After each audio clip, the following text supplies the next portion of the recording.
Hey guys, welcome back. So today we're going to have some fun by freezing some rifles. Believe it or not, it's been 5 years since we did our last freeze test, and in that test we used a Colt M4, a Krebs AK, a Sig MCX pre-Virtus, and then a Beretta ARX. And this was the reigning champ from those tests. We have some different rifles we're going to do this time, or test this time. It's a balmy 12 degrees outside with a 25+ mile-an-hour wind that's howling outside these windows right now, so we should be able to freeze these fairly quickly, and we'll talk about how we're going to conduct the test here in a moment. So yeah, February 16th, 2016 is when we put up that first video. Can you believe it's been 5 years? It's February 14th, 2021 now, so in 2 days it will have been the 5th year anniversary of that test. It seems like yesterday. Guys, please take a moment to like, share, and subscribe to our videos. A surprisingly small number of you that watch our videos take the time to click that subscribe button. Please do that. It helps us out tremendously. Also, go to the comment section down below and comment, because once again, that helps us with the algorithms and to get our message out there. So with all that being said, let's get started with today's video. Guys, please swing by and check out Big Daddy Unlimited, BDU. They help support us here at the Military Arms channel with products and things like that, so we can continue to bring you content. There's a link in the video description down below that'll take you to the Mac blog and website. Please follow that link, and from there you'll find a link to Big Daddy Unlimited, and try them out just for 99 cents. You can see what they're all about. In essence, they're just like a big online store that has amazing prices. So please, again, check out BDU. Let's talk about the testing methodology that we're going to use. We're going to use the same basic methodology that we used 5 years ago. We're going to take each one of these rifles and we're going to load 15 rounds into the magazine, chamber a round into the chamber, and then we're going to spray them down with some basic tap water. And then we're going to let them sit outside and freeze. Now, each of these rifles are set up in a configuration that I use. So 2 of these actually have suppressors on them. They're both OSS suppressors, which are zero back pressure cans. Some of you are going to say that the test is invalid on the Virtus, for example, because I have an OSS-K can on it. If you do your research, you'll find out, again, this is a zero back pressure can, which means it does not add any additional gas to the piston or the gas system, and it doesn't add any additional gas coming back down the barrel, which would increase with a baffled can, with a back pressure can, which would increase the bolt and carrier velocity and potentially give it an unfair advantage in these tests. I run zero back pressure cans. I'm a big OSS fan, and that's all I use on my defensive guns. So the first rifle we're going to use is the Sig Virtus MCX. So this is a later generation gun than what we used 5 years ago in our original test. There's been some internal updates to the gun. This is my go-to rifle, and I want to know if it's going to work in Arctic conditions. So that's why this gun is in the test. Next up, I've chosen the Bren 2 rifle. And again, this one's set up with a light and things. I don't know that I'm actually using this rifle, but I have it set up in a configuration in which I would use it, because I've been shooting it and trying to get a feel for the gun. I was comparing it to the MCX for my personal use rifle. So it has an aim point on it, has a light, but yeah, this is the Bren 2. New contestant. We have our reigning champion. 5 years ago, this was the gun that performed the best. This is probably one of the most underrated firearms out there on the market right now. People think it's ugly, so they don't want to buy it, but this is actually an incredible design, and it proved its salts in that first test. Next up is our entry from IWI. This is my original defensive rifle. This is an X95 bullpup. I have it with the MRO on it, have my white light source on it, and then an older generation OSS can. I've had and used this rifle for many, many years. So again, I'm going to test it with its can on it because I want to see how it performs. Now, one of the guns that we have out here today has a dust cover on it, like an AR-15 M16. And we're going to leave the cover open on the Virtus for the purposes of this testing. People are going to say, well, what?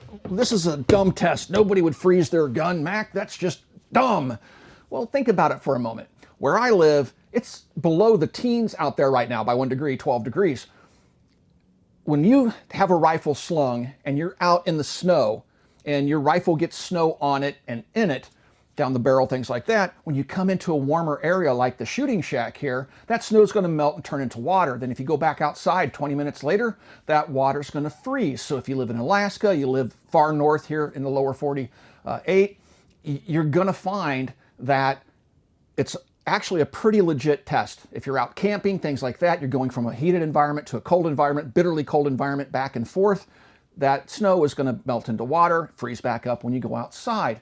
So it's not a ridiculous test. Matter of fact, the military does similar testing to rifles that they're considering for military use. With all that being said, guys, let's go ahead and get started. We're just going to take the guns out, load around, spray them down on both sides, get them good and wet, let them freeze. We have a thermometer here that we're going to make sure they're good and frozen before we start the test. And let's see if the Beretta ARX remains our reigning champ or if it chokes. This should be a lot of fun. Let's get started. All right, guys, here we go.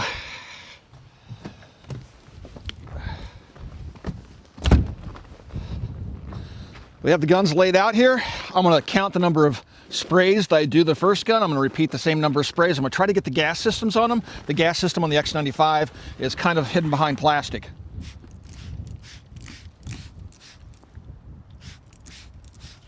All right, let's just make it an even 10. Got it on the gas system.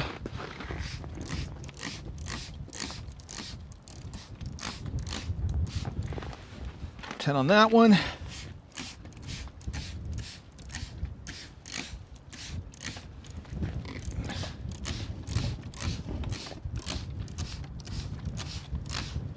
All right, we're not going to do it on the other side. We're going to let it just seep down into the action of each gun. And yeah, let's do it. Let's get them wet. All right, let's let them freeze, guys. It's 12 degrees out here right now. We have a good wind. And yeah, we're just going to leave them sit until they're about 20 degrees or so. We'll see. But they're going to be well frozen before we start our test. So now they're nice and froze. I did say in the beginning of the video we're going to flip them. So I'm going to turn them over while they're froze. There's no real way to get into the action from this side, but you never know. Water's pretty tricky. It can, except for the ARX, it has an ejection port on both sides. We'll flip them all over without turning my light on there on the Bren 2, and we'll hose them down again. 10. 10. 10.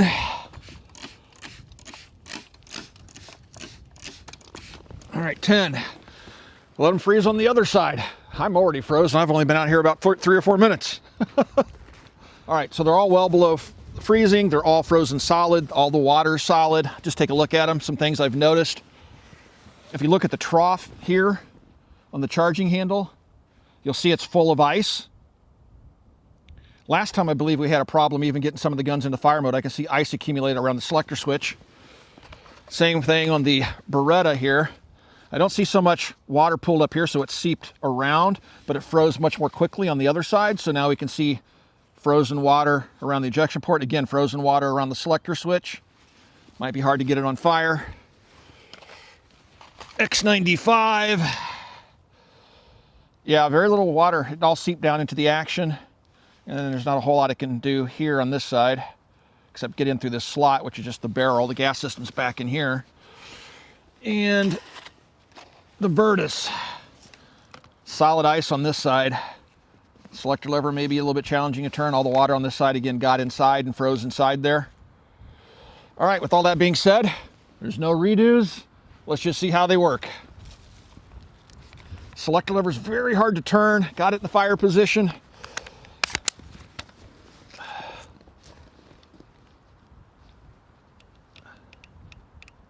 All right, here we go.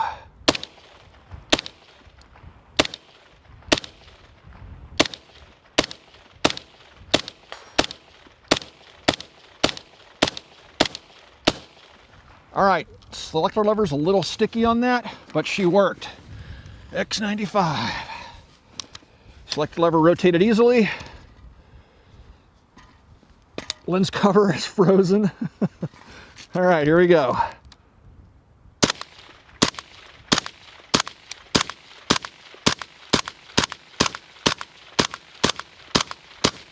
All right, selector lever freed up on that one pretty good. All right, here we go.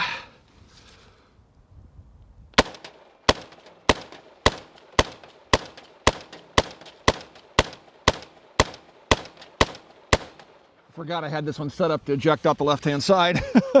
No problems there. And now the Bren 2. I don't know if I can get the selector lever into fire. Is that fire? I think it's just a quarter turn. Let's see. It was definitely very hard to turn.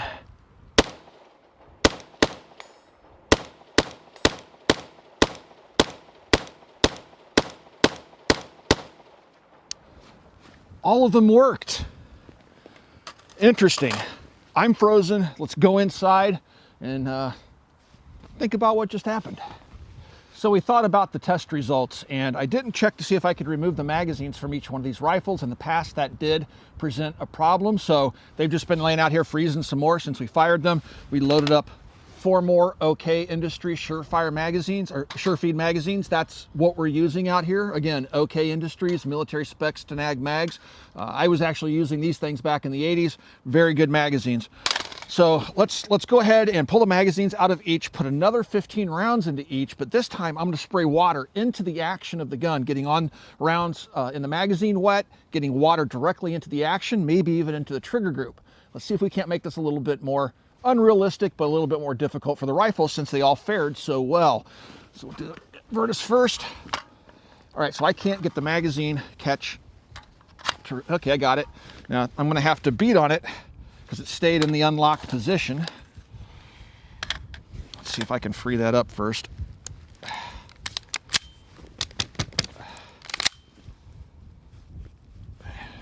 This should prove to be interesting.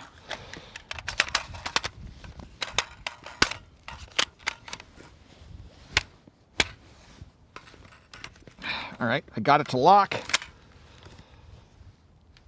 Got the bolt to lock open. Let's spray water. All right, inside, chamber around, chamber around. Wow, it didn't go into battery.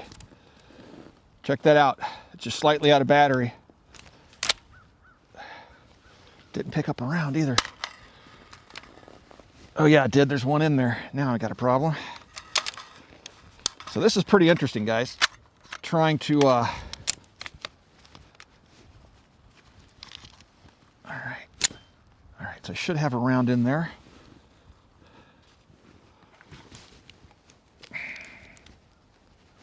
We're just gonna go with there's a round in there. If it goes click, no bang, we'll know.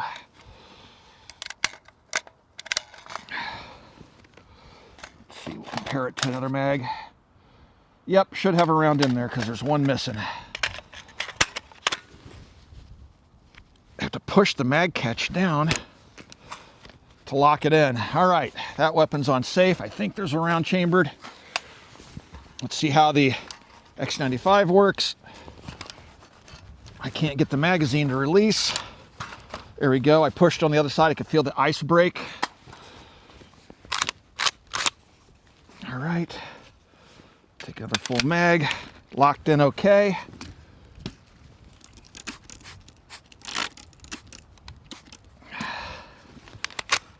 All right. Another problem. Did not fully chamber. Okay. It fully chambered that time. Which one? Dang it. This is the one I dropped. Okay, so we're not having the mag latch issues with that one. The Beretta. Beretta seems to be doing pretty damn good again. All right. Darn good, I'm sorry. Yeah, the Beretta seems to be doing darn good. Safe, safe, safe. And then the Bren, again, drop that mag right out of there. Mag locked in. All right. Chambered around.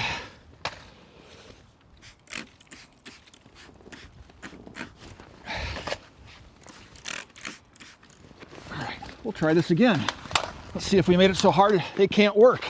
All right, guys, so what we did is we opened the guns up, sprayed water into the actions, then chambered around, and we've waited about 35-40 minutes. The gun's -2 degrees, -2, -4, -6. So they're well frozen. So let's see now if each of these will cycle. We'll start off with the Virtus first. Got the selector lever to rotate. And malfunction. I can just tell from the recoil impulse. So there we go. Just, it looks like it's short stroked because of the ice inside the action. And the bolt is locked to the rear. I can't even get it to go home. Went home, try the forward assist, isn't fully in battery. Looks like the forward assist actually pounded it home. Let's see what happens.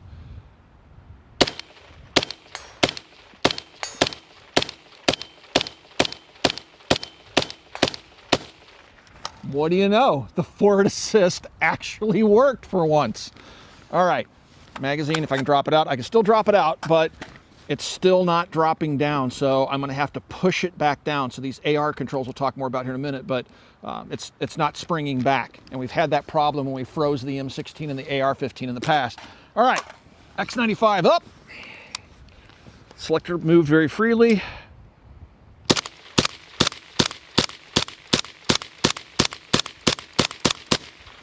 No issues there. Everything's moving freely. The reining champ. Everything's moving freely. And dead trigger. Kicked out a live round.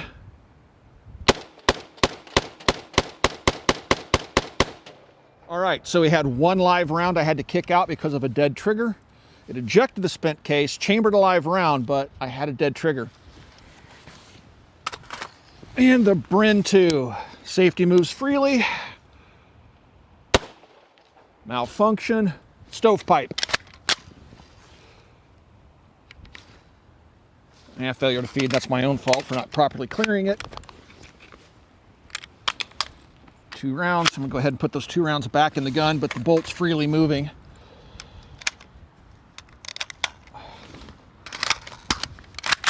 All right. Another stovepipe.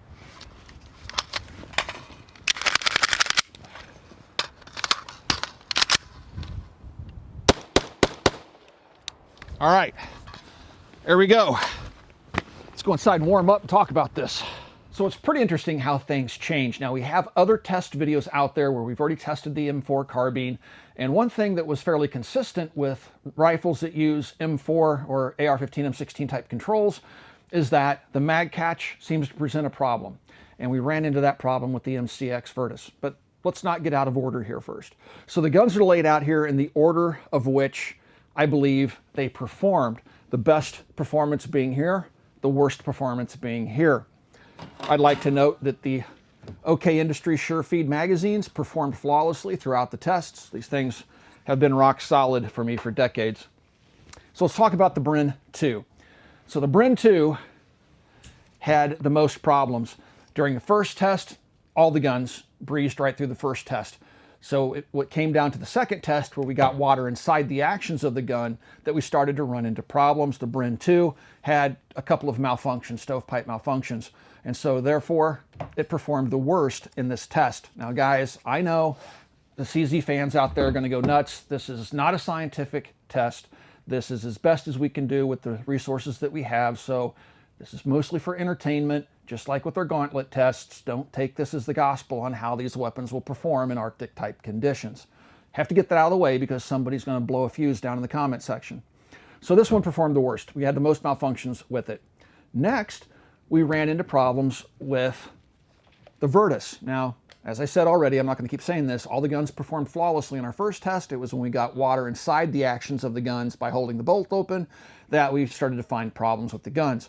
This one though, even with the first test, the mag catch, now it's free moving because the water is starting to melt, but the mag catch, just like on our M16 when we did our tests back then, or the AR-15, it has a tendency to stay open. So when you hit the mag release, the mag, you can get it out, but when you put the mag back in, you kind of have to bang on it to get that thing to reset, pop in, catch the mag, and hold it in place.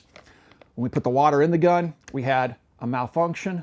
It was a short stroke. It didn't fully chamber around, so I went to clear The problem, the bolt locked to the rear. I was about to give up on it because I could beat it against a tree or something, but I was just going to move on.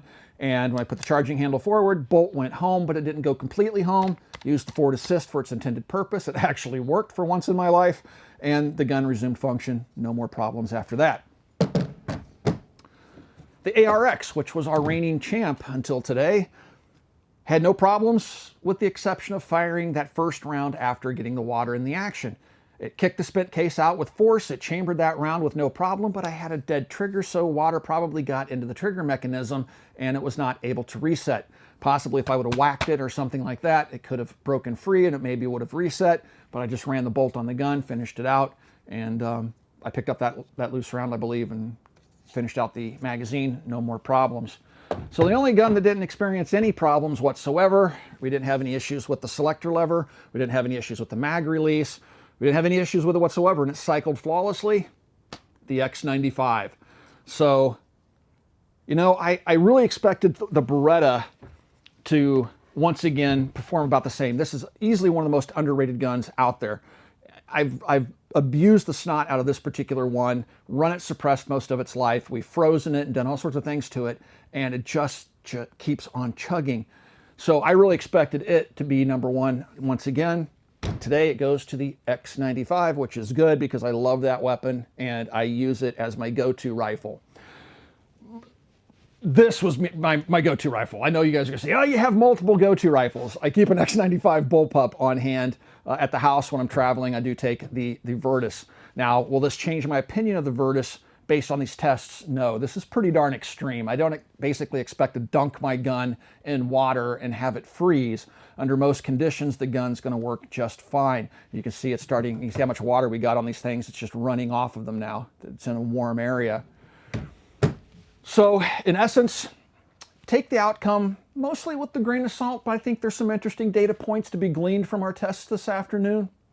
Guys, if you'd like to support us here at the Military Arms Channel so we can continue to bring you content like this, tests and things like that, please consider becoming part of our family over on Patreon. There's a link in the video description below. We answer all private communications. You get early access to videos before they release to the public. And we have built an amazing community over there where folks interact with each other on a daily basis. So please swing by patreon.com, link down below, and become part of that family. Also, right here on YouTube, you have the join button underneath the video player. Click that join button, and you can support us right here on YouTube. We are demonetized mostly by YouTube, which is why we ask for your support. And last but not least, guys, swing by and check out coppercustom.com. Thank you for 13 years of support. We'll talk to you guys soon. I look forward to those comments down below as well. Every once in a while, we have the opportunity to shoot really cool guns like this semi-automatic PKM. We'll do a full video on it here down the road. Such beautiful guns. And this one's surprisingly accurate.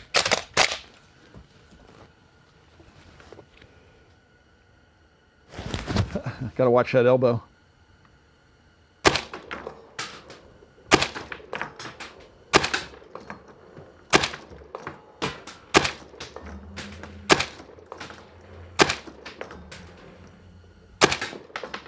It's like a sniper rifle. We can hit little 8-inch round plates at 250 yards.